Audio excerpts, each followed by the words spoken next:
Salam hörmətli tamaşaçılar, hörmətli izləyicilər. Yenə sizinlə görüşə gəlmişəm.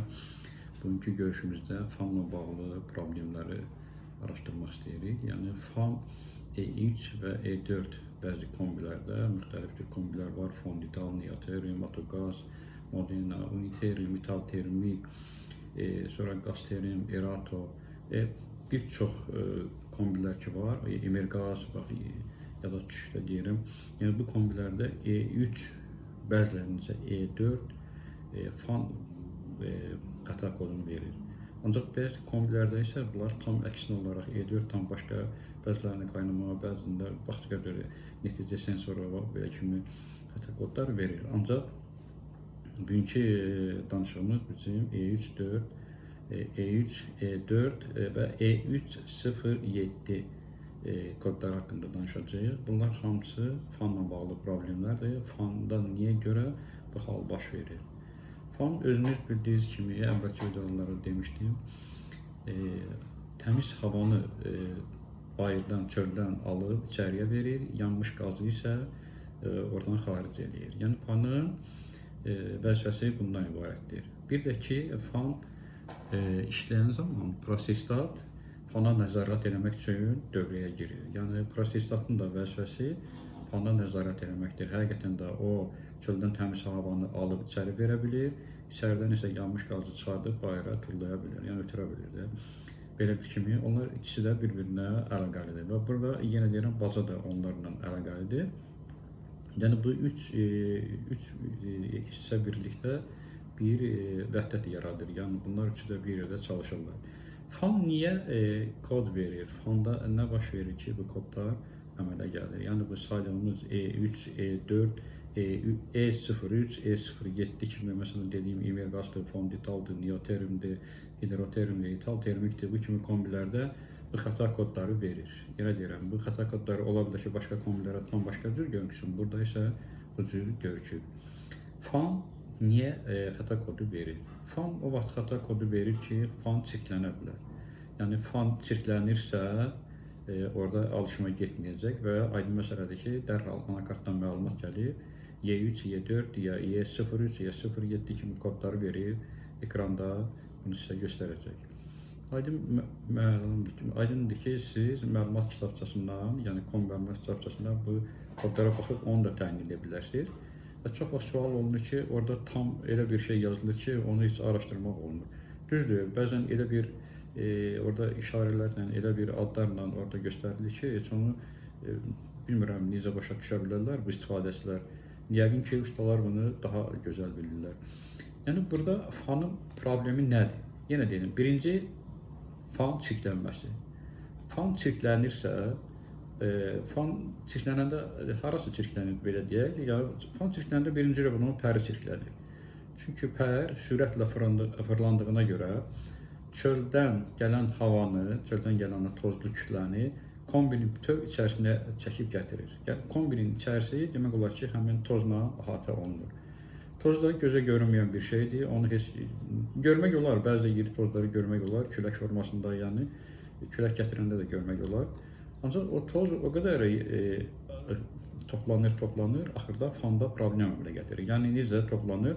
Tutaq ki, fanın bir pərinin üstünə, keçən dəfə demişdim bunu, fanın bir pərinin üstünə, bir dənə pərinin üstünə, ora tutaq ki, 10 qram yox, 20 qram birinə toz qonur. Bu aydın məsələdir, fırlanma dövriyyəsindən asılıdır, fırlanmadan asılıdır. Yəni, orada ola bilər toz eyni vaxtda güclü gəlsin, başqa vaxtda məsələn zəif gəlsin. O güclü gələnlər hərəsi bir pərin üstünə oturur da. Yəni, bu demək deyil ki, hamısı bir dənə pərin üstünə oturur. Burada qeyri-bərabərlik yaranır. Yəni, pərlərin üstünə çökən toz kütləsi qeyri-bərabərlik yaradır. Fandakı o qeyri-bərabərlikdən ya gürültü səsi verir, ya hər hansı bir səs verir və yaxud da ki, nasazlıq kodu verib kombi durdurulur, yəni dayanır. Kombi dayanır bu zaman. Yəni, kod verdisə, aydın məsələdir ki, kombi çalışmır və o ekranda onu göstərir. İndi görək bu fanı necə eləmək lazımdır ki, o bərpa olunsun. İlk növbədə bunu aydınlaşdırdıq ki, problem fandandır. Yəni, E3 verirsə, bu 100% aydın məsələdir ki, fan, baca, prosestat məsələsidir. Bunu da aradan qaldırmaq üçün biz kombinin elektrik xəttini ayırırıq. Kombiyə fanına gələn bağlantıları, elektrik bağlantılarını ayırırıq. Silikonlu boruları çıxardırıq.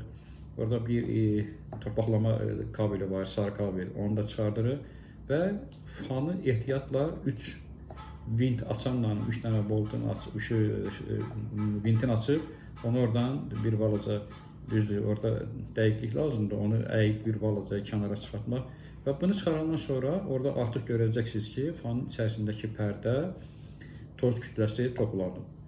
İlk olaraq onu yumamışdan qabaq əvvəl onu çiləyici ilə, hər hansı bir çiləyici ilə onu əvvəl isladın yaxşıca, ya suyun altında tutub isladın ki, o vəz yumşalsın. Və yumşalandan sonra onu diş şotkasından yavaş-yavaş, təmkinlə, səbirlə tələsmək lazım deyil.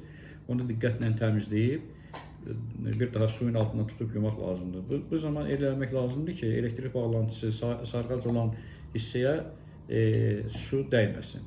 Su dəyirsə, orada artıq nəmlənmə baş verir və bu zaman kombi, fan demək olar ki, çalışmayacaq da, yəni qısa qapanma verə bilər və sıradan çıxa bilər.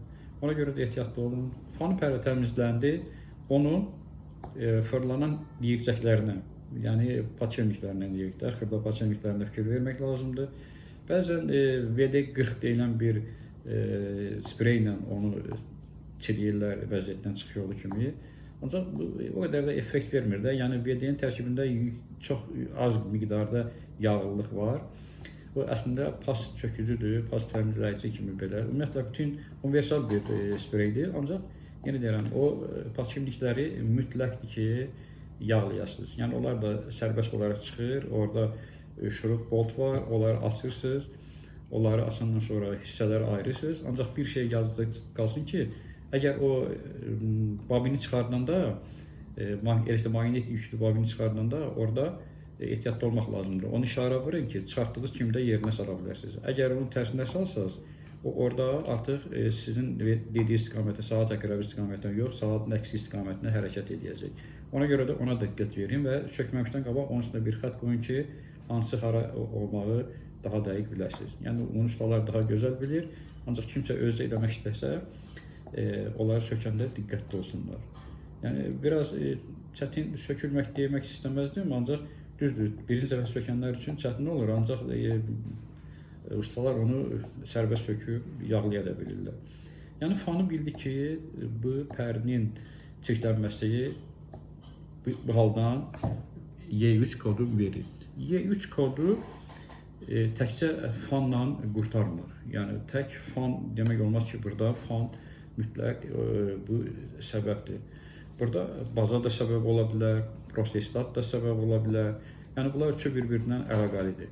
Fanı təmizlədik. Yəni, bir Zimmer kombisində mən onu fanı təmizlədik və qoyduq yerinə, tərtəmiz yuduq, qoyduq yerinə işləmədi. İşləmədi. Sonra biz məcbur olduq, prosestatı da yoxladıq, bazanı da yoxladıq. Sonra məlum oldu ki, problem yazıq fanda deyilmiş, o bazadaymış. Yəni, bazada arı yuvası, aradakı o qədər balacadır ki, istənilən yerdə gelir, orada özünə pətək düzəldir, özünə yuva düzəldir və tək arı yox, orada müxtəlif böcəklər də ola bilər, oraya həşəratlar da girir, orada yuva düzəldir. Bəzi kombilərdə elə vaxt olur, o qoyucu başlıq yerindən çıxır, ora quş da girə bilir, yuva salır özünə. Məsələn, E11 xətası da verə bilir, bəzi E-Mirkasda bu E11 xətası da bu vəziyyətlə əlaqəlidir. Düzdür, bəzən əlaqəli olmur ondan, bəzən 11 də versə, anakarta gedib çıxır. Fanda da E3 versə, gedib o yenə anakartada çıxa bilir. Yəni, burada ardıcıllıq var, o ardıcılığı izləmək lazımdır və yenə deyirəm, təmkinlə, səbirlə bunu həyata keçirmək lazımdır. Dediyimiz kimi, fan, prosestat, baca, bunlar üçü bir yerdə E3 xətasının problemidir. Yəni, istəyər fan olsun, əgər fanı təmizlədik, fan işləmirsə, demək prosestatda problem var. Prosestatı yoxladıq, məsələn, üfürləmə, sorma, silikonlu borudan üfləyib sormaqla onu bildik ki, məsələn, fan prosestat dəqiq işləyir, tık-tık eləyirsə, o deməkdir ki, sağlamdır. Daha doğrusu, tam sağlam olduğunu yoxlamaq üçün multimetrin ucdarın, multimetrdən istifadə edənlər varsa, kim bilməyənlər, o ucdarın, multimetrin bazı yəni siqnal vəziyyətinə qoyursunuz. Siqnal vəziyyətinə qoyub sonra o ucları prosestatın işlək xəttlərinə, məsələn, hansı ki orada 3 dənə var, onun ikisi yuxarıdakı sağdakı xəttinə birləşdirirsiniz və eyni zamanda üfürüb ya sorub saxlayırsınız. Sorub saxlayanda o kontaktlar bir-birinə toxunan kimi orada siqnal verməlidir. Siqnal verirsə, demək hər şey qaydasındadır. Yox, siqnal ola bilərsin ki, tık-tık eləyə bilər. Məsələn, çık-çık eləyir, sorub üfləmədə, sormada. O ola bilər. Ancaq o üfləyib saxladıq və yaxud da sorub saxladıq, kontaktı birləşdirdik, yoxladıq, ancaq siqnal olmadı. Demək, nəsə içəridə, prosestatın içərisində nasazlıq var. Yəni, belə hallarda olur, kombi işləmir. Yəni, fan E3 və E4 bu bəzi kombilərdə dediyimiz kimi E3-də verir, E03-də verir, E07-də verir. Bu da ki, müxtəlif kombilərdə, məsələn, Fonditaldır, Neotermdir, Atogazdır, Modenadır, İtal Termikdir, bunlar kimi kombilərdə bəzi kombilər, məsələn, İmerqazın özündə, hidrotermdə fan xətası kimi görükür. Yəni, fan bir xəta kodu kimi yox, bir problem kimi bilinir. Yəni, biz, yenə dedim, hər şeyi araşdırdıq, fanı da, bazanı da, prosestatı da, ancaq yenə bizə aid olan bir iş ala bilmədik. Yəni, bu zaman biz artıq anakarta müraciət edirik. Yəni, gördüyünüz kimi E3 xətası bizi axır gətirib anakartın üzərinə çıxardır. Burada yenə deyəm, asıb kapama relələri var, onları yoxlamaq lazımdır. Onu da yoxlamaq da çox sadə bir şeydir. Yenə deyəm, o reləni ayırıb. Ümumiyyətlə, bir şeyi ki, özünüz eləmək istəyirsinizsə, bir balaca açıqlama verim. Həmin o problemi aradan qaldırmaq üçün onun bağlantı xəttlərin bir-bir, elə ki, düşünün onun arxasınca, izləyin, görün o hansı, anakartın hansı hissəsində gedir və orada gəlib tapacaqsınız onu və siz onu tam dəqiqliyinə kimi yerinə yetirə bilsəniz, özünüz də onu elə bilərsiniz. Çünki orada problem bir balaca anlayışı olan elektrotexnikadan belə sensoru problemi olan aparatlardan xəbəri olan varsa, onu dəqiq tapa bilər. Yəni, kabeldir, prosestatın kabelidir, fanın kabelidir. Bunları orada axtarıb tapmaq elə də problemli bir şey deyil. Yəni, oradan kabeli qara, ağ, nə bilim, narıncı, sarı, göy, onların ardınca düşüb, gəlirsiniz anakarta kimi, orada hər bir şeyi görəcəksiniz.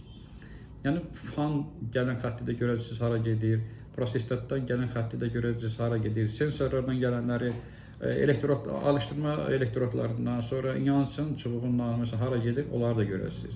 Yəni, bunlar elə də problemli bir şeylər deyil. Yəni, bu problemləri aradan qaldırmaq üçün özünüz də buna müdaxilə edə bilərsiniz. Yəni, bəzi təlimatları almaq şərtindən, bəzi sözlərə fikir vermək şərtindən bunu özünüz də eləyə bilərsiniz.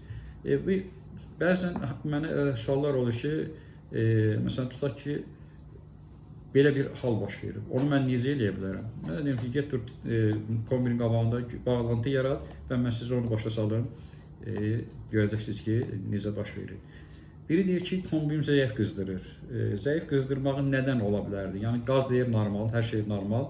Onda belə çıxır ki, ya eko moduna düşüb, onu eko modundan çıxartmaq üçün mod funksiyasına girirsiniz, oradan axtarıb tapırsınız, eko modundan çıxardır və həqiqətən də çıxardandan sonra qazda gördük ki, kombin işləməsində heç bir problem yoxdur.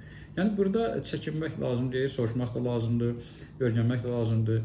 Yəni, bundan sonra bu dediyimiz fikirləri özümüzlə aparan deyirik, haradasa kiməsə satan deyirik. Məndə də elə bir xasiyyət var ki, kimə nə lazımdır, onu paylaşıram və kimliyindən asılı olmayaraq paylaşıram. Yəni, burada elə bir problemli bir şey görmürəm.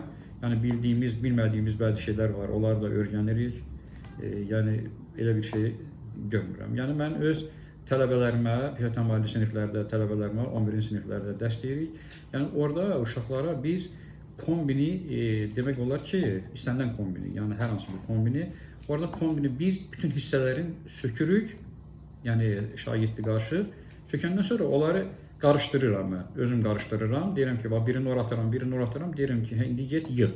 Yəni 11-ci sinif şagirdi bir il ərzində bunu öyrənirsə, demək ki, o hansı ki lazım olan, məsələn, həvəskar ustalar, nə bilim, nəsə də kombinə, santexnika ilə məşğul olan ustalar da bunu daha dəqiqliyindən öyrənə bilər.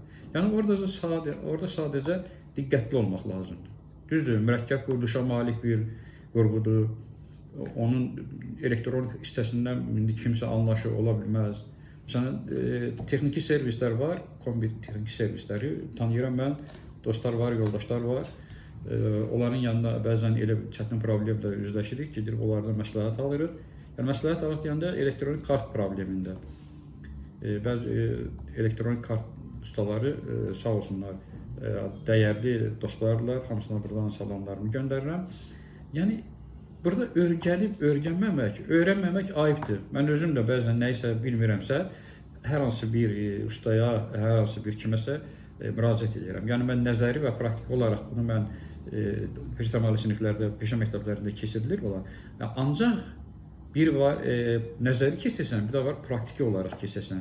Keçən videomda mən əsaslı su təmaslı sensorlarla, o-birisi videolarda da gördüyünüz kimi paylaşdığım kimi belə şeyləri mən çox paylaşıram. Yəni paylaşmaq da mən, yenə deyirəm, biraz yüngülləşirəm. Elə ki, kimə nəsə xeyrim dəyirsə, onda yüngülləşirəm. Yəni mövzudan çox kənara çıxdıq. Bundan kənara çıxmağında səbəbi o dediyim kimi oldu. Y3, Y4 fan.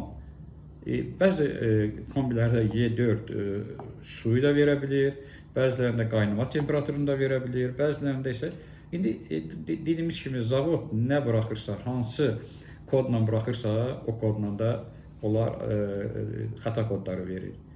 Yəni videoların birində biz qırmızı yaşıl işıqlarla xəta kodlarını dedik. Orada yanıb sönürsə, biri yanırsa, biri yanmırsa, belə bir kodlar verdilər. Məsələn, bu elə boş Silverdə, kombinin adını da dedim sizə, klassikdə, sonra Aegis'də var. Ariston Aegis'də də məsələn bunlar bəziləri dərəcə ilə, bəziləri də qırmızı yaşıl işıqlarla göstərir. Yəni qırmızı işıq hər yerdə xəta kodudur və bunları da diqqətlə dinləmək lazımdır. Dediyimiz kimi fan prosestat baza kombinin baş bəlası. Yəni bir çox problemlərin başlanğıcı. Yenə deyirəm, baza, toz, yanmış qaz problemi, fan, toz, yenə həmin vəziyyət, prosestat isə ola bilər ki, silikonlu boruya ikisinin arasında belə orada əyri bir xətt əmələ gəlir. Orada su yığılada bilər. Su yığılanda da əgər silikonlu boruda su varsa, o almayacaq, o kontakt birləşməyəcək. Çünki nəyə görə onu ala bilmir, o ötürə bilmir. Fan fırlanır, fan fırlananda orada külək soğurma ya üfləmə, yəni əksinə fırlayanda ya sağa fırlayanda orada soğurma, tutaq ki, fan fırlanırsa, o oradan havanı soğurur. Hava soğurulan kimi diafraqma sıxır kontaktları bir-birinə, diafraqmanın ucunda da belə bir ucluq kimi bir şey var. O onu sıxır və diafraqma sıxılanda artıq kontaktlar bir-birinə birləşir. Yəni bu əgər o silikon boruda su olarsa, yenə deyirəm, fan prosestatla birləşən yerdə silikonlu boru əyilir. Yəni belə bir yarım dövrə kimi, yəni ellips formasında belə bir şey əmələ gəlir. Orada çox vaxtı su əmələ gəlir. Su hardan olur? Yəni niyə bura su tökülür? Bu da yenə deyirəm, bacanın düzgün qoyulmamasından. Baca çöldə düzgün qoyulmursa, meyillik bucağı hardasa 0.2 dərəcə aşağı olmalıdır. Yəni belə. Ya əksinə yuxarı olarsa belə də çox vaxt görürəm, belədir. Onda kondensat suyu, yəni buxar suyu çöldəki hava ilə istilik hava, soyuq hava kondensasiya verir, su buxar əmələ gəlir. O su da tədricən yavaş-yavaş damcılayıb tökülür ora fanın içərisinə. Oradan da fanın içərisindən də silikonlu boru vasitəsilə keçir, prosestata gedən silikonlu borunun içərisində qalır. Yəni o əyridə qalır. Çox vaxt getmişik yoxlamalara, deyirlər kombi işləmir, EC kodu verir. Getmişik, baxmışıq, görmüşük ki, orada adi gözlə də görmək olar onu. Belə görürsən ki, orada belə bir su şlangı deyə, nə deyirik ona biz? Tərəzisi. Su tərəzisinin içərisindəki su necə belə oynayırsa, orada da su orada elə ki, həmin su tərəzisinin o şey yaradır orada, o ölçüsünü yaradır orada. Ona baxanda görürsən ki, orada suyun olduğunu görmək olur. Yəni, yenə deyirəm, hər bir şeyə diqqətlə fikir verəndə, hər bir şeyə yaxşı yanaşanda, belə təcrübə ilə yanaşanda, onda nəyisə dərk edə bilirsən. Bəzən sual verilir ki, bacanın üstündə 2 dənə qara düymə var. Bu nə üçündür? Bu, yenə deyirəm, çox yerdə bunu demirlər, yenə deyirəm, bunu deyirəm. Biri daxili borunun, yəni yanmış qazın bayıra çıxılmasına nəzarət edir. Ölçü cihazı var, onun servis xidmətləri gəlir, onu orada yoxlayır. Görək yanmış qaz ekologiyaya nə qədər pis təsir edir, qazın tərkibi tam yanırmı, yanmırmı və belə bir vəziyyət var orada. Birinci dediyimiz deşiklərin biri, orada 2 dənə var deşik. Onun biri girən havanın təmizliyini ölçür, yəni ölçüsü dərəcəsi var, onları ölçür. Biri isə yanmış qazın təzyiqini ölçmək üçün qoyulan bazalardır. Orada xırda bazı düymələr var. Çox vaxt onu bəziləri deyir çıxardıb atmışam. Yenə deyirəm, onu çıxardıb atsan da onun heç bir şey yoxdur. Yəni onsuz da biri daxili boyun üstünə düşür. Daxili boyun üstünə düşənsə heç bir qorxusu yoxdur. Nəyə görə? Onsuz da içəriyə təmiz hava gedir. İstər evin içindən olsun, evin içində də təmiz hava var. Yəni evin içində mətbəxdə qoyulur çox vaxtı. Orada qoyulanda da o balaca düyməcik deyəndə, yəni belə qara bir düyməcik başlıq var, o belə onun kimidir. Orada əsas daxili boru nəzarət trubkası açıq olmasın. O patrubka deyirik, probkası açıq olmasın. Yəni heç bir qorxusu yoxdur orada. Yenə deyirəm, saldırıcılara ola bilir ki, biraz da nasazlıq verə bilər, biraz qaz sızması. Qaz sızması deyil, yanmış qazın iyi gələ bilər, bax belə bir şey kimi. Yəni bu yanmış qazın iyi o vaxt gələ bilər ki, artıq orada birləşən yerdə, o 90 dərəcəli buzaq altındakı o əymədə birləşən yerində kiplik pozula bilərsə, oradakı qırmızı, bəlkə də görmürsünüz, qırmızı, yaşıl salnik deyirik, kolsa deyirik, rezin, yumuşaq, elastik bir şey var orada, rezin var. O əgər ona diqqət vermək lazımdır, fikir vermək lazımdır ki, əgər borunu söküb çıxartmışsınızsa, onu da yerinə salmağı yazıdan çıxartmayın. Yəni ona da fikir verin. Hətta biraz ya şampundan onu biraz yumşaldıcı kimi sərbəst keçməyinə görə, ya da bir yüngülvari hər hansı bir şeylə də yumşaldıcı ilə onu sürtmək lazımdır ki, rahat keçsin. Yəni baza yenə dediyim kimi önəmlidir. Burada həm toz, həm də ki yanmış qazın çölə çıxması və bayaq dediyim kimi kondensat suyunun borunun əyri olmasından gəlib silikonlu borunu tutmağı və bu da Y3 xətasının bir bəlasıdır. Yəni bəzən heç gözlə görünmür, bəzən də ki gəlirlər fanı prosesdə bütöv zbor dəyişib çıxıb gedirlər, hə bu qədər ver, çıxdı getdi. Yəni belə bir görünməyən şeylər, bu bəzən bunlara görünməyən bir şeylər deyilir. Belə bir şeyin biri də genişlənmə çənində təcrübədə belə bir şeylərə rast gəlmişəm. Yəni hər şey qaydasında təzyiq düşür, hava vururlar, yenə təzyiq düşür, yenə hava vururlar, yenə təzyiq düşür. Genişlənmə çəni dəyişib, yenə həmin vəziyyət yaranır.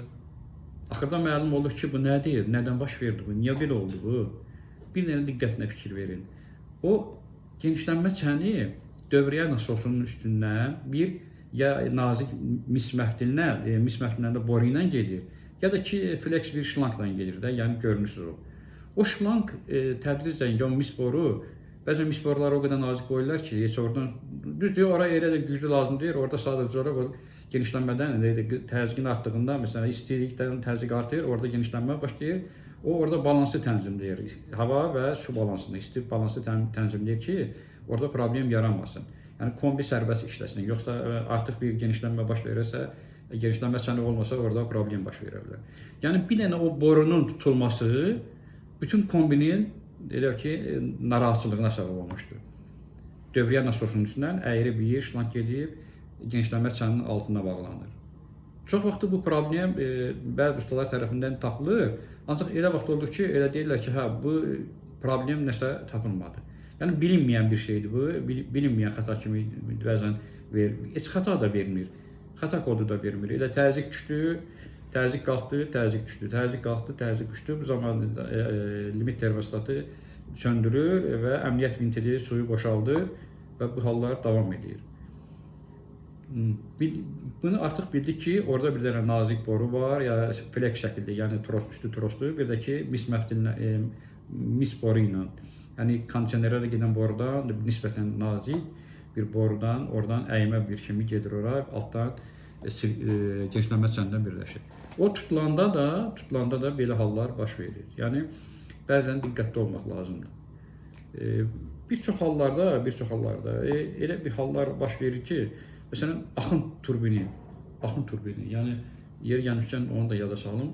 Axın turbini kombidə, yəni isti suyun verilməsini təmin edir. Əgər axın turbini işləmirsə, axın turbinində problem varsa, nasazlıq varsa, o oradan axan suyu hiss edir, ancaq anakarta məlumat ötürə bilmir. axın turbini nasazdısa isti su almaq olmayacaq. Qış rejimində, yəni məsələn radiator sistemində ola bilər istilik olar. Yəni yenə deyirəm, axın turbininin radiator sisteminə heç bir dəxli yoxdur. Axın turbini sadəcə olaraq soyuq su xəttinin üstündəki turbanın üstündədir. Orada bir pər orada fırlanır, suyun təzyiqindən pər fırlanır. Pərin fırlanmasından manyetik bir vəziyyət yaranır, yəni maqnitləşmiş bir vəziyyət yaranır və anakarta dərhal məlumat ötürülür ki, mən suyu qəbul elədim və su məndən artıq keçdi, alışdırmaya başlaya bilərsiniz. Bu zamanda anakart xəbər verir ionizasyon çubuqlarına və elektrodlara ki, alışdırma gedə bilər. Yəni bunlar tam ardıcıllıqla gedir. Bir sözü də nəzərinə çatdırım ki, tək esenjorlu iki çıxışlı kombilərdə üç yollu vana və dövriyyə nasosu işləmir. Yəni olmur. Üç yollu motor olmur, dövriyyə nasosu da bu zaman işləmir. Yəni ancaq və ancaq radiatora işləyəndə o özünü göstərir. Baxaq görək bu necə işləyir. Bax, bayaq dediyimiz ki, axın turbini var onun üstündə, təzyiq datçiki var onun üstündə, həmin xəttin üstündə. Və axın turbini suyun axdığını oradan, əgər isti suyu biz kranını açırıqsa, iki esenjorlu yox, tək esenjorlu iki çıxışlı kombilərdən gedir. Tək esenjorlu kombilərdə iki dənə çıxış giriş olur, iki dənə də çıxış olur. Yəni bu halları nəzərdə saxlayın. Demək ki, tək esenjorlu kombilərdə üç yollu vana olmur, yəni üç yollu motor olmur. Yenə deyirəm, bu adi başdır. Tutaq ki, isti suyun kranını açdıq, kranı açan kimi dövriyyə nasosu dayanır və bu zaman axın turbini xəbər verir, bütün sistem başlayır işləməyə və eyni ilə istifadə elədiyimiz, məişətimizdə, evimizdə istifadə elədiyimiz pitiminutka deyirik, ani su qızdırıcı kimi işləməyə başlayır. Elə ki, ani su qızdırıcı necə işləyirsə, buradan soyuq su girib, gedib dövr edib, qızıb bizə isti suyu verir. Burada nətər olur ki, iki dənə boru, iki çıxışlı bir şeyin içərisində ikisi də birindən keçir. Keçən dəfə demişəm, bu dəfə deyirəm. Orada borun içindən keçir. Esenjorun böyük borusunun içərisində, orada gördüyünüz kimi belə yastı bir formada boru var. Esenjorun özünün böyük üst qabığı kimisi deyək də, əsas borusu. Onun içindən keçir o borular. Yəni həm isti boru, həm də ki, radiator sisteminə gedən boru. Düzdür, bu biraz effektiv olmur. Çünki radiator sistemində əgər biz işlədiriksə, isti suyu açanda orada temperatur həddindən artıq yüksək olur. Məsələn, həm də ani olaraq gözlənmiş bir su kimi olur. O su əlimizdə yandıra bilər də, gəlib çatana kimi biraz çox isti olur. Yəni bu o qədər də mən ümumiyyətlə tək esenjorlu, iki çıxışlı kombilərin belə də istifadə eləməyin əleyhinəyəm. Çünki onlar tez sıradan çıxa bilir. Çünki pastayanlı həm isti su, həm də radiator suyu ondan axdığına görə, bir esenjordan keçdiyinə görə onlarda problem çox olur. Yəni həm deşilmə olur, deşilmə də olanda artıq orada deşilmə olarsa şəbəkə suyu, soyuq suda oradan keçəndə orada təzyiqi qaldıracaq və problemlər yaşanmaq olacaq. Yəni bu hallar, yenə deyirəm, diqqət tələb edir. Yəni həm də ki, bir balaca həm nəzəri, həm də praktiki olaraq bunlara diqqətlə fikir vermək lazımdır. Yəni orada əmniyyət vintili, sonra üç yollu vana, bunlar haqqında o keçən dəfə demişəm və ümumiyyətlə sensorlar, anakart deyəndə elektronik kart mürəkkəb bir problemdir, yəni mürəkkəb bir sistemdir. Baxanda ilk halda gələn, orada qoşmaları görəndə, lehimləri görəndə adam fikirləşir ki, bunu kim, insan beyni yığıb, yoxsa robot yığıb bunu. Əlbəttə ki, insan beyni yığıb. İnsan beyni yüksək biliyə malikdir, insan beyni hər şey yaradır. Bu saat süni intellektlə elə bir şeylər eləyirlər ki, belə çox maraqlı bir şeylər alınır. Süni intellekt deyəndə, yəni indiki dövrdə ChatGPT, Gemini, sonra müxtəlif formalarda belə bir şeylər var. Bəzən onlar müraciət edirlər, istifadəçilərdən bir çoxundan işləyirəm. Deyir, ChatGPT-yə müraciət elədim, o mənə bunu verdi, ancaq kombim işləmədi. Kombi işləmədi, yəni niyə işləmir? Çünki ardıcıllıq var orada. ChatGPT də versə, Gemini də versə sizə, orada ardıcıllığa riayət etmək lazımdır. Özü orada, mən özüm baxmışam onlara bəzilərinə, orada qısa verir orada. Orada tam ardıcıllıq, elə ki göstərir, hə, məsələn, bunu belə elə, bunu belə elə, tam ardıcılığı necə eləmək lazımdır, praktiki nəzəri olaraq onu istənilən qədər çatdıra bilmir. verir orada məlumatları və deyir ki, sən bunu elə, bunu elə. İndi yaxşı, o bilməyən adam onu necə eləsin? Praktiki yox, nəzəri yox və necə eləsin onu? Tutaq ki, nəzəri verir orada sənə, sənin praktikan yoxdur. O praktika olmayandan sonra həmin o nəzəriləri tətbiq eləmək çətin olur. Bununla da yenə deyirəm, söhbətimizi qutarırıq. Nə maraqlandırır, nə istəyirsiniz, ürəyinizdən nə keçir, hansı xətalardan, hansı kombidə. Yəni kombilərin fərqi yoxdur. Hər hansı bir kombi haqqında məlumat verə bilərəm. Yəni istənilən bir kombi haqqında, istənilən bir xəta kodu haqqında məlumat verirəm. Yəni kanala abunə olun. Yenə deyirəm, heç bir burada tamamla güdmürəm və hamıya lazım olan nə istəyirsə onu da çatdıra bilərəm. Nə maraqlandırır, nə də problem var. Məsələn, evdə neçə kilovatlıq kombi lazımdır, neçə seksiyallı radiator lazımdır. Bunların da hesabatını mən sizə başa sala bilərəm.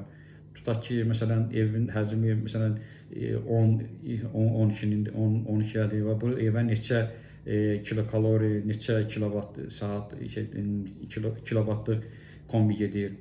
Yəni bunların hamısının hesabatıyla biz sizə başa salırıq. Mən məsələn şəxsən bunu sizə gələn videoların birində mən bunu sizə nəzəri olaraq mən göstərərəm. Yəni lövhə şəklində yazaram ora, sizdəki özünüz öz kombinizi, öz evinizə lazım olan radiatorların gücünü və seksiyaların sayını özünüz təyin edə bilərsiniz. Yəni bu elə də çətin bir problem deyil.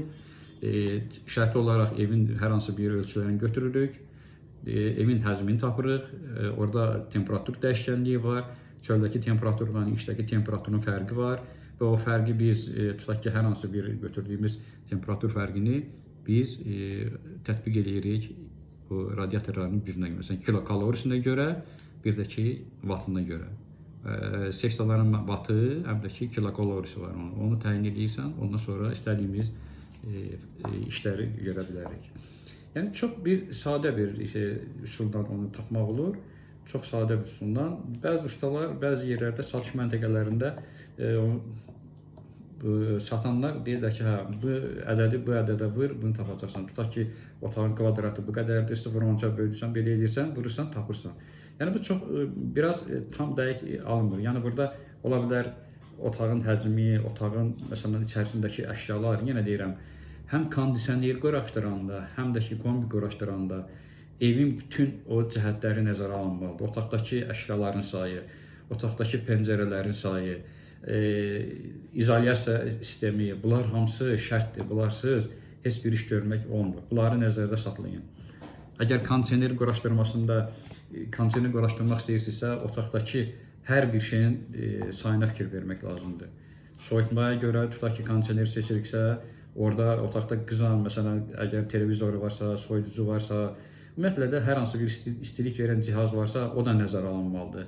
Oradakı kilovatın üstündə, məsələn, tutaq ki, 1 kilovat yarım əlavə bir şey gəlmək lazımdır ki, yəni o balansı tənzimləsin orada. Yəni təkcə aparatura demirəm, yəni insanların da oradakı bədən temperaturu bunu sizə demək istəyir ki, artıq burada soyutmaya görə hər hansı bir kilovat, tutaq ki, 2 kilovat lazımdır, onu biz edirik 2 kilovat yarım, belə bir şey kondisionerdə. Yəni eyni şey olaraq, məsələn, kondisionerdə də eyni şeylər məsələn var, sadəcə olaraq bəzi şeylər çıxmaq şərtində. Kompresor orada dövrəyə nasos rolunu oynayır. 4 yollu vana oradadır, 3 yollu vana kombidədir. Yəni belə şey, eşenjorlar yerindədir, fan pər yerindədir. Bunlar hamısı bir-birinə uyğundur.